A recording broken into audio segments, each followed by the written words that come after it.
What's going on, guys? Welcome back to Touchdowns to Home Runs. My name's Bernie, and today we're going to be going over a hypothetical trade scenario done by NBAanalysis.net that would see Paul George get traded from the Los Angeles Clippers to the New York Knicks. If you guys like today's video, make sure to leave a thumbs up and subscribe to Touchdowns to Home Runs down below, and enjoy the video.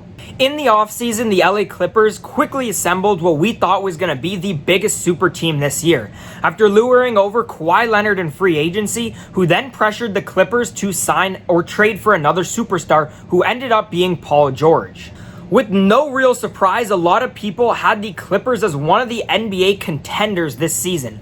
But after a very disappointing Game 7 loss to the Denver Nuggets that saw the LA Clippers blow a 3-1 lead, the LA Clippers owner Steve Ballmer was furious and threatened that no player or coach was safe from being traded or fired. And he quickly backed that up by firing Doc Rivers. So the question now is, what else is Steve Ballmer willing to do? Before we look at the hypothetical trade scenario, we first need to take a look at the contract of Paul George, because it's a massive contract, and right now he's getting paid just over $34 million a year. Technically, he's under contract for the next 2 seasons, but after next season, he does have a player option where he could potentially opt out of his contract. And if we're looking at this whole trade for the New York Knicks, this is probably the biggest area of concern.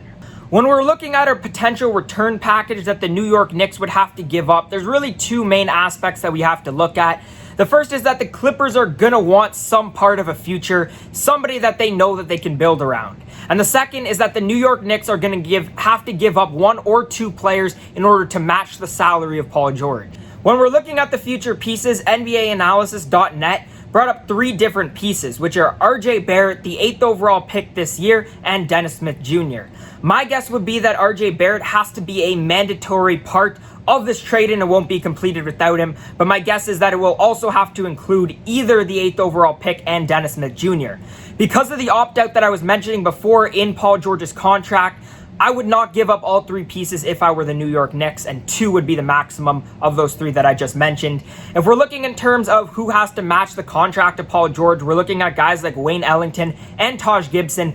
Not huge pieces, but definitely going to have to be a part of the deal. When we're looking at why the New York Knicks would consider doing this trade, I think it comes down to one really simple point. And the fact of the matter is that Knicks fans are getting desperate to win, and rightfully so.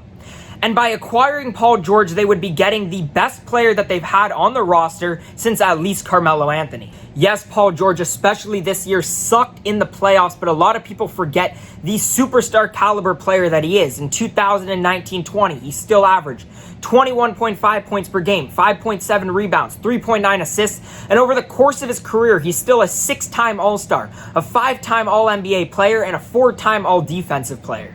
I'm not saying that the situations are exactly the same, but compare it to what sort of happened with Jimmy Butler in Miami. This is a superstar who couldn't win in other places, but you put him in the right system, the right team, and look at what happens now.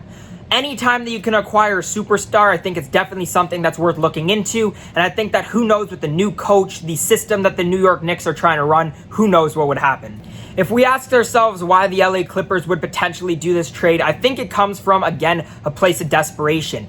Look at how much the LA Clippers had to give up to acquire Paul George. They don't own their own first-round pick until the kids in 6th grade are eligible for the NBA draft, so their future is looking very questionable. The issue comes if the Los Angeles Clippers suck again next season. Odds are that Paul George opts out of his contract, and what do the Clippers have to show for it? Absolutely nothing. They could potentially not even have a finals appearance, but potentially not even a conference finals appearance as well. At least if they do this trade, they have some pieces to build in the future, so at least they're better off than they could potentially be 1 year from now. If you guys made it to this point in the video, thank you. If you liked today's content, make sure to leave a thumbs up, comment your thoughts down below, and subscribe to Touchdowns to Home Runs for more content just like this. As always, guys, thank you so much for watching, and I'll see you guys next time.